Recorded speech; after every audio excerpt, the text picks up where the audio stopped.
pertanyaannya sekarang tadi Mas Mardhani menyampaikan infrastruktur ini untuk siapa? Pada saat yang sama ketika pemerintah Pak Jokowi menyampaikan bahwa infrastruktur ini digembar-gemborin, ternyata angka data penyerapan ini, data di BPS, penyerapan tenaga kerja di bidang konstruksi turun kok. Berarti infrastruktur yang dibangun ini menggunakan tenaga kerja yang siapa?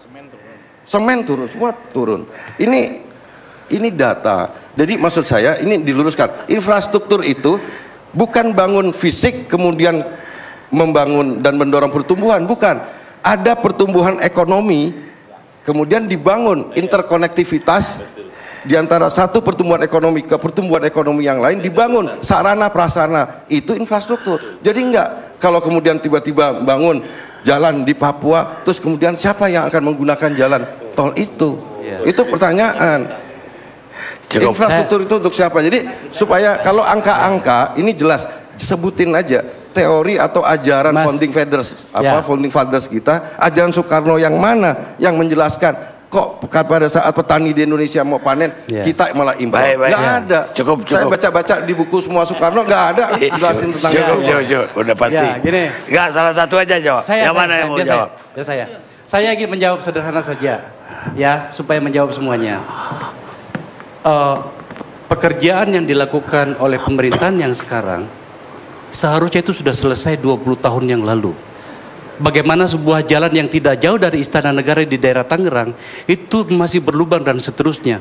Kalau tidak dibangun lagi Anda protes lagi, dibangun protes, terus bagaimana? Jadi maksud saya yang ingin saya katakan, saya katakan begini, Mas, fraksi Partai Gerindra, PKS dan lain-lain yang berada di luar pemerintahan, sebagian kritiknya saya terima. Apa yang baik, tapi ketika kemudian itu membebani anggaran kita, infrastruktur ditunda dong. Jangan yang pencitraan, yang prioritas saja. Mas, saya jawab ya. Mas Akbar juga ngerti mana yang pencitraan infrastrukturnya, mana yang prioritas. Paham. Gini ya, saya katakan sekali lagi, tidak perlu dijawab panjangnya, Mas.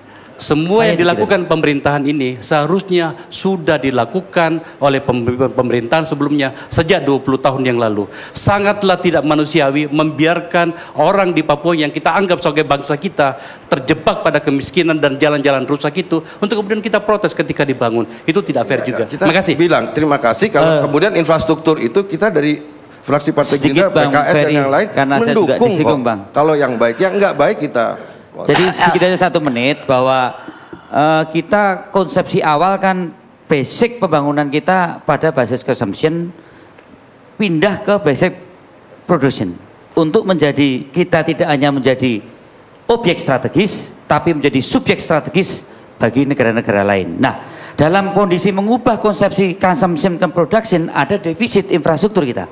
Nah, ini yang membangun daya saing dengan defisit infrastruktur. Inilah yang sebenarnya sekarang ini baru fondasi, Bung, untuk masuk ke basic production.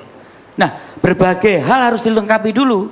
Maka dalam periode ini saya melihat kalau kita bicara soal daya saing nasional dengan defisit infrastruktur, energi dan yang lainnya, ini baru membuat satu landasan yang tadi dikatakan oleh Bang Faisal adalah ada sesuatu yang harus dikerjakan sebelumnya.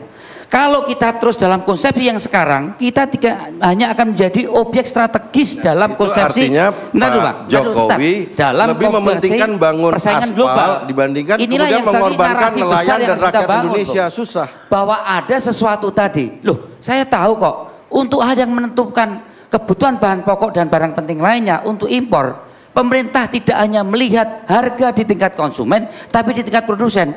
Carikan sekarang ada nggak harga gabah yang di bawah 5.000 gram? Nggak ada, Mas. Cukup. Semua benar. Jangan bersaut-sautan. Jadi memenuhi syarat untuk kita menjaga harga di tingkat konsumen. Sekarang bagian Roy.